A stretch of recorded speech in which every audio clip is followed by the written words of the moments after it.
캘리포니아의 심리학자로 아주 세계적인 인기가 있는 레오 파스칼리아라고 하는 학자가 있습니다.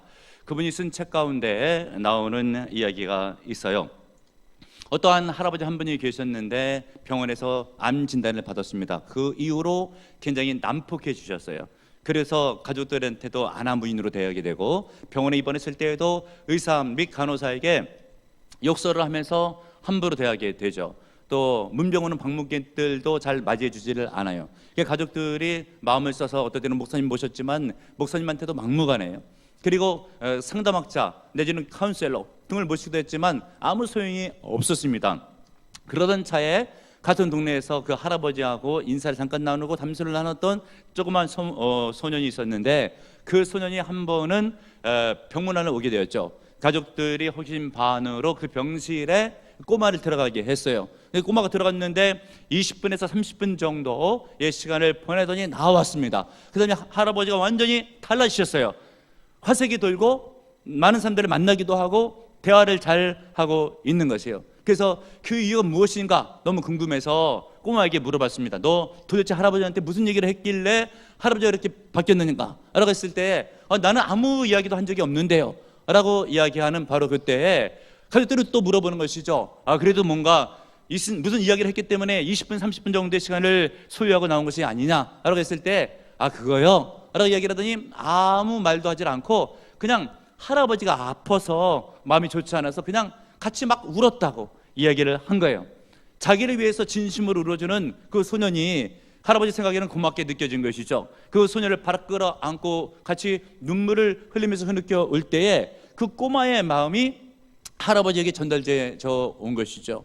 그래 놓고 나서 참 위를 받고 치유를 받고, 몸은 아직도 안 상태 가운데 있지만 마음 상태는 온전하게 변화를 받게 된 거예요. 성경은 말씀해 주기를 우는 자와 함께 울라 라고 성경은 기록하고 있습니다.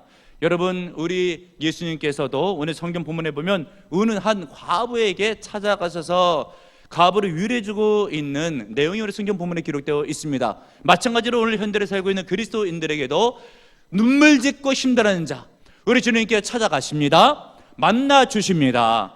그러면서 위로해 주시는 하나님인 것을 믿으시는 여러분들 되시길 바랍니다. 오늘 성경 본문에는 나인성에 살고 있는 한 과부에 대한 이야기가 나오고 있는데요, 이 나인성은 갈릴리 지역 가운데 바다에 보게 되면 가버나움이라고 하는 동네, 우리 예수님께서 주로 활동하셨던 동네가 있어요. 그 동네에서 약간 하루 길쯤 남쪽으로 내려오게 되면 산골짜기에 조그맣고 아름다운 또 나지막한 고즈넉한 동네가 하나 있는데 나인성이에요. 성지순례 가봤을 때 제가 직접 가보았는데 그렇게 큰 동네는 아니고요, 가정들이 옹기종기 모여있는 보기에 산골마을처럼 보이는 조용한 그러나 아름다운 그런 마을이었어요. 그 마을에 오늘 성경 본문에 보니까 한 과부가 살게 되었는데, 그 과부가 처녀 시절에 보게 되면 아마 결혼을 준비해서 사랑하는 사람이 생겼고, 또 사랑하는 사람과 함께 이야기를 나누면서 때가 되면 결혼식을 올렸겠죠. 신혼생활 재미나게 지내면서 아들도 하나 낳겠죠. 근데 웬일입니까? 갑자기 어느 시절쯤인가 신혼 초기쯤 됐는데 남편이 세상을 떠나간 거예요. 여러분, 유대민족에 있어서 특별히 여자의 지위가 사회적으로 이렇게 보장을 받지 못합니다. 남편이 세상을 떠나게 되면 이것은 경제적인 어려움 및 사회적인 고통을 당하는 것은 이유로 말할 수 없는 것을 우리는 전제를 하고, 이 여인의 고통이 얼마나 심했을까를 예측해 볼 수 있어야 돼요. 그러면서 이제 아들 하나 낳았지만 이 아들이 또 아비 없이 자란다고 하면서 눈총을 받게 될까봐 금지옥엽으로 정성을 다해서 교육을 시키고 말씀을 가르치고 믿음으로 양육을 했겠죠. 그랬을 때 오늘 성경 본문에 보니까 이 아들이 청년이 돼가지고 죽었어요. 우리 예수님께서 청년아라고 호칭한 것을 볼 때 나름대로 잘 크게 젊은 시절까지 잘했던 것 같아요. 그러면서 이 여인이 마음속에 두기를 남편은 세상을 떠나갔지만 이제 아들이 어엿하게 컸으니까 내가 의지할 만하다. 남편이 세상을 떠나갔지만 뭔가 기둥과 같은 아들이 하나 있어서 마음속에 의지할 수 있는 그런 때쯤 되었을 때에 아들마저 어떤 일인지 세상을 떠나게 된 거예요. 그랬을 때 이 여인의 슬픔이 얼마나 컸겠습니까? 동네에서는 이야기할 때에 아마 이 여인 보고 아니 무슨 죄가 많아가지고 어떤 여자는 죄가 많아서 서방을 잡아먹는다 하더니 이제 아들까지 잡아먹는다 알아가면서 그 일이 이 집에 있다고 할 때에 이 여인이 아마 가슴이 찢어지는 듯한 큰 아픔을 느꼈을 거예요. 그러면서 이제 장례 절차가 진행 중에 있죠. 그 장례를 진행할 때 우리나라는 보통 3일장으로 장례를 지내지만 유대 민족은 그날 바로 장사를 지내게 되어 있어요. 관을 준비했죠. 아들 시신을 가지런히 놓죠. 그러면서 이제 때가 되면 이제 발이 나면서 그리고 장지를 향하게 되는데 오후 5시쯤에 보통 관이 나가게 되어 있어요. 이 관이 나갈 때쯤 되게 되면 앞에 여성의 무리들이 먼저 나갑니다. 그 이유는 구약의 창세기에 보게 되면, 여러분 창세기에 보게 되면 선악을 알게 하는 나무의 씨가를 아담이 먼저 따먹었어요? 하와가 먼저 따먹었어요? 하와가 먼저 따먹었죠. 범죄의 시초는 하와였다라고 하는 생각 가운데 죄가 들어와서 죽음이 들어왔기 때문에 이 죽음을 통해서 장례 절차가 이루어질 때는 맨 앞에 선악을 알게 된 나무의 씨가를 먼저 따먹은 여성들의 문제를 기억하면서 여성들이 앞에서 먼저 나가요.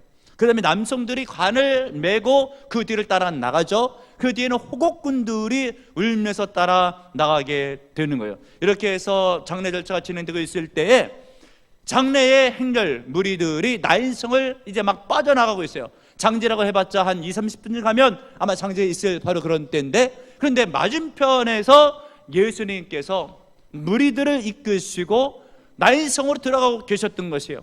여러분 생각해 보세요. 장례의 행렬, 사단이가 아담과 하와를 유혹해서 선악을 알게 하는 나무의 씨가를 따먹게 했고 그것 때문에 죽음이 이 땅에 들어왔잖아요. 오늘 성경 부분에 있었던 장례 행렬 가운데 사단이는 아마 본인이 전리품이라도 획득한 것처럼 그 장례의 무리 가운데 왕이라도 된 것처럼 그런 아마 자세로 의기양양하게 무리들 가운데서 대표자인 것처럼 하면서 나인성을 빠져나오고 있는 그때에 우리 예수님께서는 생명의 주님이시잖아요. 말씀하실 때 그 말씀을 들으면은 영접하는 자는 구원을 얻잖아요. 많은 무리들이 생명의 주가 되신 예수님의 말씀을 들으려고 때를 지어가지고 나인성으로 들어가고 있는 바로 그때에 죽음의 행렬과 생명의 행렬이 만나게 되는 거예요. 사탄이 주도하고 있는 행렬과 주님이 주도하고 있는 행렬이 만나는 것이에요. 어찌 보면 대결 구도를 이루고 있는 것이죠. 이때 우리 주님은 어찌 하셨을까? 피해가지 아니하시고 당당하게 앞에서 리드하시면서 다가가시면서 11절 13절 말씀해 보시면 주께서 과부를 보시고 라고 했죠. 우리 주님께서는 과부를 보셨다라고 하는데 장례 행렬 가운데서 가장 슬픔에 빠진 사람이 누구였겠어요? 과부겠죠. 아들을 잃었던 그 여인의 마음을 헤아리신 것이죠. 여러분, 우리 주님께서는 살아 계시고 무소부재하시고 아니 계신 곳이 안 계시고 다 보고 계시지만 특별히 눈여겨보고 계시는 그런 사람이 있어요. 힘든 자들, 슬픔에 빠진 자들, 어려운 자들, 우는 자들, 주님께서 눈여겨보신 줄을 믿으시는 여러분들 되시길 바랍니다.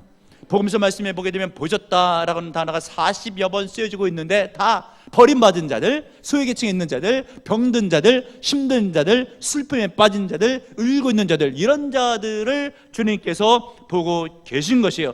그리고 보고 계실 뿐 아니라 13절 중간에 보게 되면 불쌍히 여기사라고 되어 있죠. 이 불쌍히 여기사라고 하는 단어는 헬라어 성경에 에스프랑크니스테라고 되어 있어요. 무엇인가 창자까지 뒤틀리는 듯한 아픔을 가지고 불쌍히 여기셨다, 이런 의미가 있어요. 지금 아파했다라고 하는 의미죠. 그리고 여기사라고 하는 것은 그 말을 직역해 보게 되면 동일시하다라고 하는 것이에요. 여러분, 우리가 힘든 일에 어떤 일을 당했을 때 왜 더 힘든가를 보면 내 힘든 처지를 이해해 주거나 알아주거나 동참해 주는 사람이 없을 때 더 힘들어요.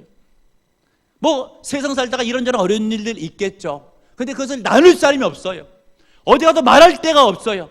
내 아픔을 알아줄 데가 없어요.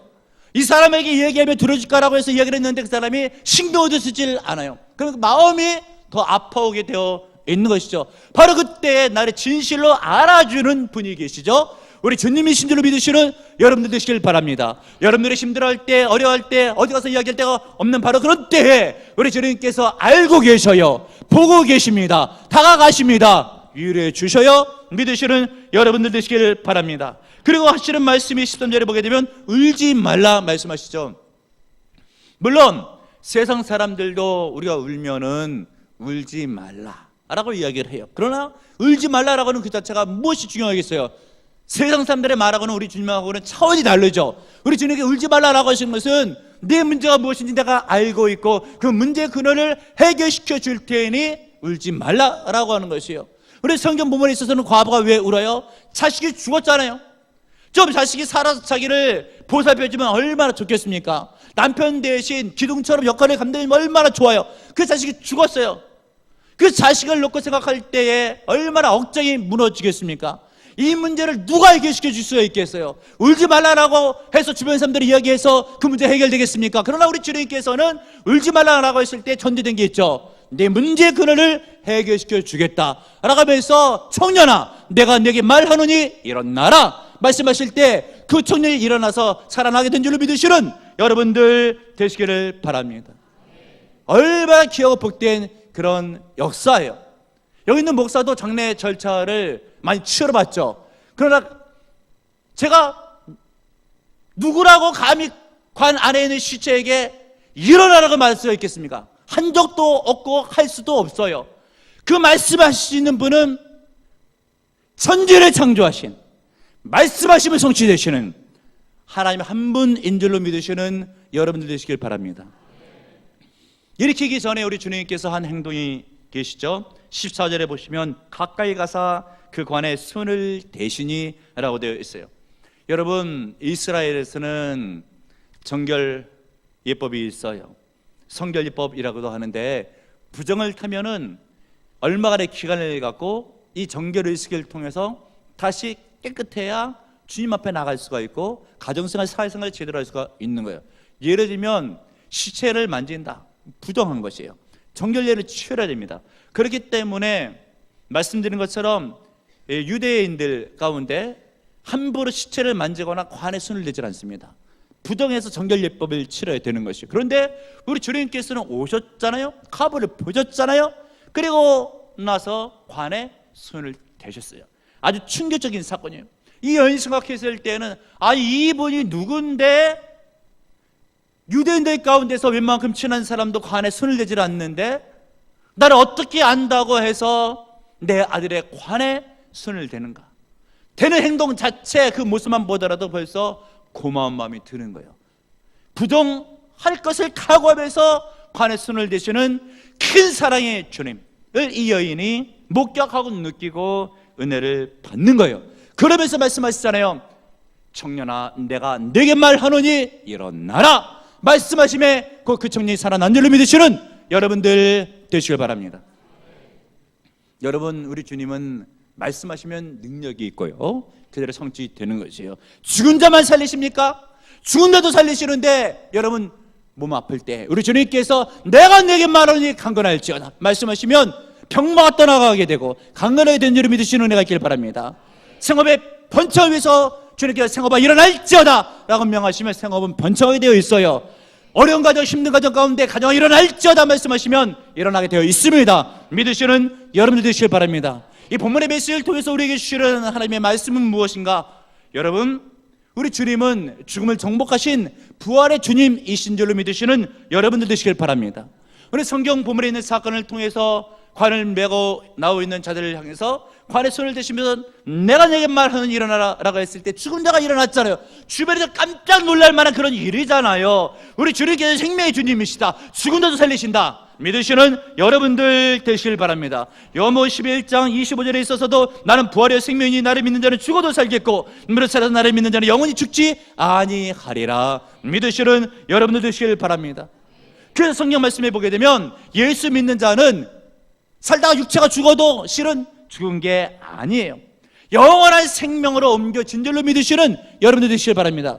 죽음은 그냥 관문이에요. 통과하는 거예요. 강을 하나 건너는 것 같아요. 다른 세계로 들어가는 겁니다. 깨닫고 믿으시는 여러분들 되시길 바랍니다. 그래서 누가복음 20장 38절에 기록되기를 하나님은 죽은 자의 하나님이 아니요 살아있는 자의 하나님이시라. 하나님은 모든 사람이 살아있느니라. 성경에 보게 되면 나는 아브라함의 하나님이요 이삭의 하나님이 야곱의 하나님이라고 말씀해 주고 있죠. 어떤 뜻이겠습니까? 아브라함 육체 죽었잖아요. 이삭도 육체 죽었잖아요. 그런데 하나님께서 나는 아브라함의 하나님이요 이삭의 하나님이요 요셉의 하나님이다 라고 하는 것은 아브라함은 지금도 천국에 살아있고 천국에 살아있는 아브라함의 하나님은 바로 나다라고 얘기하는 것이죠. 죽은 자의 하나님이 아니라 산 자의 하나님이라고 하는 것이죠. 하나님 앞에 믿음 있는 자는 죽은 자가 아니에요. 이 땅 살다가 육체가 죽어도 천국에서 그 영은 영원토록 살아있고 죽은 육신도 마지막 때에 부활하게 되는 줄 믿으시는 여러분들 되시길 바랍니다. 실질적으로 죽음이란 없는 것이죠. 왜냐하면 옮겨가는 거죠. 이 땅에서 저 세상으로 옮겨가는 것이고, 영혼은 어차피 이 땅에서 살고 있다가 천국에서 영생문화를 누리고, 믿지 않은 자의 영혼은 죄 때문에 지옥에 떨어지게 되잖아요. 그래서 믿지 않는 자들은 죽음을 생각할 때 두려워요. 끝인지를 알아요. 얼마나 불쌍하고 안타까워요. 전도하시는 여러분들 되시길 바랍니다. 그래서 죽음을 정복하고 육체의 부활을 믿게 하고 영혼을 믿을 때 천국으로 입성하는 것을 믿지 않은 자에게 알리고 복음을 증거하시고, 믿는 자들은 확실한 신앙 가운데 거하시는 은혜가 있기를 바랍니다. 그리고 또 오늘 성경 본문을 통해서 주시는 메시지는 무엇인가? 여러분, 우리 주님은 울고 있는 사람을 주목하고 계신 것을 믿으시는 은혜가 있기를 바랍니다. 13절을 보시니까 주께서 과부를 보시고 라고 되어 있죠. 여기 보시고 라고 하는 단어는 이돈이라고 되어 있죠. 주목하여 보신다 라고 하는 그런 뜻이에요. 누구를 주목해서 보셨다고요? 울고 있는 여인을 주목해 보셨다라고 하는 것이죠. 근데 여러분, 대체적으로 언제 옵니까? 심막힌 상황 가운데서, 억울한 상황 가운데서, 내 힘으로 해결될 수 없는 그런 무지막지한 압력과 프레스가 가는 그런 상황 가운데서는 눈물이 나오게 되어 있어요. 사람은 태어날 때부터 눈물을 흘리면서 태어나잖아요. 죽을 때도 대체적으로 눈물을 흘리면서 죽는 분이 많이 있잖아요. 그런데 이 한국 사회는 체면 문화가 많이 있어서 남들이 보는 게 남사스러워서 잘 울지를 않아요. 그런데 여러분, 울 일이 있으면은 울어야 되고, 특별히 하나님 앞에 나오셔서 눈물을 흘리게 되면 주님께서 바라보시고 위로해 주시고 도와주신다는 것을 믿으시는 은혜가 있기를 바랍니다. 그래서 과거 우리나라 역사를 보게 되면 일제치하 때, 아니면 6.25 사변 때 보게 되면 예배당에 기도하러 나왔지만 기도하기보다는 그냥 하염없이 흐느껴 울다가 돌아가는 거예요. 예배를 드리면서 힘든 시기 가운데 하나님이 위로해 주시면 뜨거운 눈물이 나고, 말씀을 들을 때에 위로가 되면, 용기가 나면 눈에서 흐르는 뜨거운 눈물이 나고, 힘들고 어려울 때 사람한테 이야기해도 소용없는 그런 문제들을 주 앞에 토해놓고 아뢰게 되면 속이 시원해질 정도로 카타르시스 작용이 일어나면서 하나님의 위로가 임재하게 되죠.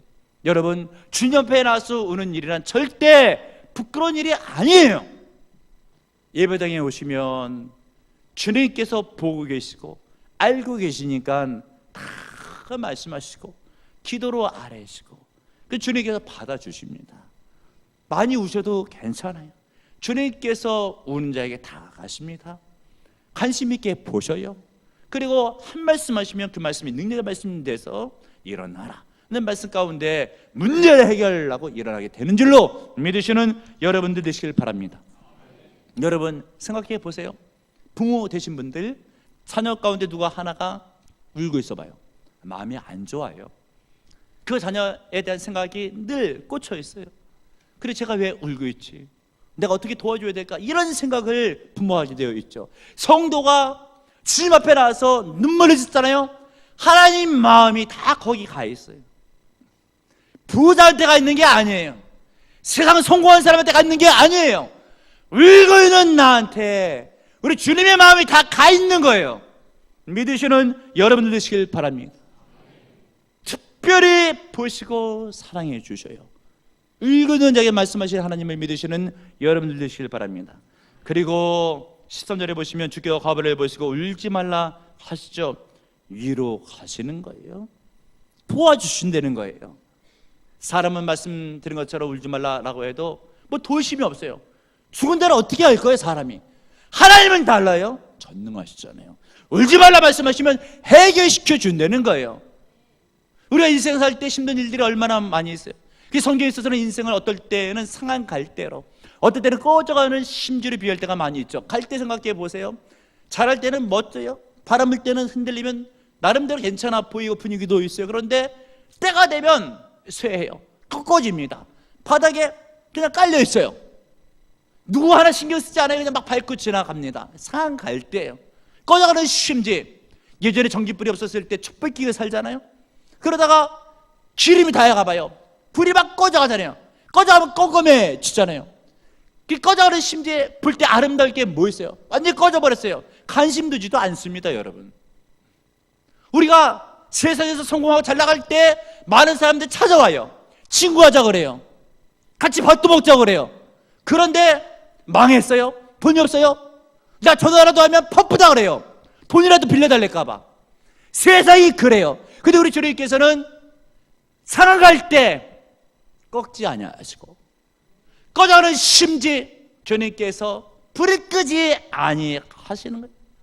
세상은 야박해도 주님은 상한 때를 꺾지 아니하시며 꺼져가는 심지를 끄지 아니하시는 주님, 내 눈에 눈물을 닦아주시는 주님, 나를 위로해 주시는 주님이시니를 믿으시는 여러분들 되시길 바랍니다. 얼마 전에 기도신문에 고 주기철 목사님의 목사직 복권 예배가 드려진 것에 대해서 나온 적이 있어요. 77년 만에 복권이 된 거예요. 그래서 주기철 목사님의 생애에 대해서 다시금 교단에서 집중하고 있고 주목하고 있습니다. 이 주기철 목사님에 대한 일하는 여러분들 잘 알고 계시죠? 위대한 주의 종이죠. 순교자 가운데서도 본받을 만한 그 대단한 종이. 그런데 그 가족을 생각해 보면 참으로 안 된 면도 많이 있어요. 그 가족 가운데 손주의 고백이 있는데 주승중이라고 하는 소년이에요. 그의 이런 고백을 들어보세요. 할아버님은 믿음을 지키고 순교하심으로 순교의 면류관을 쓰셨지만 사실 엄밀하게 말하자면 가족들은 그로 인하여 버림받은 것이 아닌가.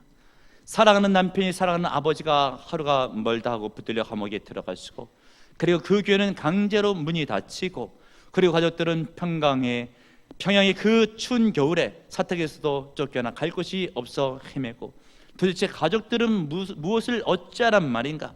어떻게 그렇게 쉽게 팔신의 어머니와 아내와 어린 자식들을 쉽게 내버려두고 자신만의 믿음의 길을 갈 수 있단 말인가? 라고 하면서 분노가 끌어오르고, 그것이 할아버지뿐만이 아니라 그것 때문에 하나님도 미워하는 감정을 그 소년이 갖습니다. 그런 어느 시기 가운데에 할아버지 설교집을 남긴 유품 가운데 발견해서 어느 한 장면을 읽게 돼요. 이런 내용입니다. 주기철 목사님의 일기 내용이죠. 나는 80이 넘은 어머님이 계시고 병든 아내가 있고 어린 자식들이 있습니다. 자식을 아끼지 아니하는 부모가 어디에 있으며 부모를 생각지 아니하는 자식이 어디에 있겠습니까? 내 어머님이 금지 오겹으로 길러주신 이 몸이 남의 발길에 채이고 매맞아 상할 때에 내 어머니 가슴이 얼마나 아프실고, 주님 십자가에 달리실 때에 당신의 아픔도 잊으시고 십자가 밑에서 애통하는 어머님을 제자 요한에게 부탁하시던 주님 심정 어떠하였을까? 십자가 밑에서 가슴 치며 애통하시는 성마리의 아프신 가슴 어떠하였을까? 오, 당신 어머님을 요한에게 부탁하신 주님께 내 어머님도 부탁합니다. 사랑하는 나의 어머님을 80이 넘으신 늙으신 내 어머님을 자비하신 주님께 부탁합니다. 남편이 아내를 사랑하고 아내가 남편을 연모하는 것은 인지상정입니다. 내 아내는 평약한 사람으로 일생을 내게 바치었거늘 나는 남편된 의무를 못합니다. 평약한 아내를 버려두고 잡혀다니는 이내 마음 또한 애처롭습니다. 세상에 제 자식을 돌보지 않는 자가 어디 있으며 자기 아버지를 의지하지 않는 자식이 어디에 있겠습니까? 나도 4명의 아들이 있어 그 중에는 어린 것도 있습니다. 아버지로서 자식을 키우고 가르칠 의무를 다하지 못하고 은혜 어린 것들을 뒤에 두고 잡혀 다니는 마음 또한 애처롭기 그지 없습니다. 짐승도 제 새끼를 사랑하거든 어린 자식 떼어두고 죽음의 길을 떠나야 하는 이내 마음 끝없이 비참합니다. 연약한 제자들을 뒤에 두시고 골고다로 향하신 주님께 나의 자식을 부탁합니다. 어미 죽은 어린 것을 주님 품에 부탁합니다. 나의 어린 자식들을 자비하신 주님 품에 두는 것이 변변치 못한 아비의 손으로 기르는 것보다 좋은 줄 압니다. 나의 어머님도 주님께 부탁합니다. 부족한 아들의 효를 행하는 것보다 전능하신 하나님께서 돌보시는 것이 좋을 줄 압니다. 나의 병든 아내도 주님 손에 부탁하는 것이 이 못난 사람의 도움보다 좋을 줄 압니다. 이 설교집을 읽으면서 할아버지 손주였던 소년 주승중은 은혜를 받고 할아버지의 마음을 이해하고 다시 믿음이 뜨거워지고 신학을 하고 지금은 목사가 돼서 목회를 아주 잘하고 있습니다. 여러분, 예수 믿는 사람 세상 살면서 믿음 지키면서 힘든 일이 왜 없겠어요? 있어요. 그러나 우리 주님은 그 눈물을 눈물로 그냥 끝나게 하지 않습니다. 반드시 열매를 맺게 해주시고 과정 가운데 삼게 해주시고 동참해 주시고 위로해 주시고 능력을 주십니다. 부활의 권능을 함께 하시고 때마다 찾아가 주시고 말씀의 능력을 더하시면 반드시 열매를 맺어요. 우는 자에게 관심을 가지시고 함께 하신 주님께서 특별히 힘든 자에게 더 큰 은혜를 부어주시는 은혜가 있기를 주님의 이름으로 축복합니다. 주님, 우리 가운데 눈물 지고 있는 성도들 있지는 않습니까? 주님께 특별히 찾아가 주시고 만나 주시고 말씀해 주실 때에 저희의 모든 문제가 해결될 줄을 믿습니다. 세상은 알아주지 않더라도 우리 주님께서는 알아주시며 쳐다봐 주시고 주목하시며 말씀하십니다. 일어나라 말씀하실 때에 가정이 일어나게 하시고 병만을 떠나가게 하시고 생업은 복되게 하시고 믿음은 뜨거워지게 하옵소서. 주께서 함께 해주시는 믿음의 이름으로 간절히 기도합나이다. 아멘.